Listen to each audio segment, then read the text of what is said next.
நாட்டில் வாழ்ந்த மக அருக்காணியால் தங்கம் பல நாட்டில் வாழ்ந்த மக அருக்காணியால் தங்கம் அந்த தெய்வ மக பெருங்குடிக்கே நேர்ந்ததம்மா வங்கம் அந்த தெய்வ மக பெருங்குடிக்கே நேர்ந்ததம்மா வங்கம் அழுதகு நீரானா பெருகி தங்கா வரா வேண்டி அழுதகு நீரானா பெருகி தங்கா வரா வேண்டி அவ அண்ணன் மகளில் எங்கே அம்மா அதி பெரிய காண்டி அவ அண்ணன் மகளில் எங்கே அம்மா அதி பெரிய காண்டி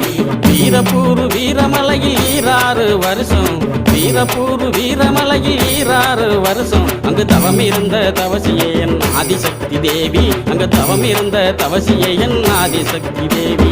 அழுதகு நீரானா பெருகி தங்கா வரா வேண்டி அழுதகு நீரானா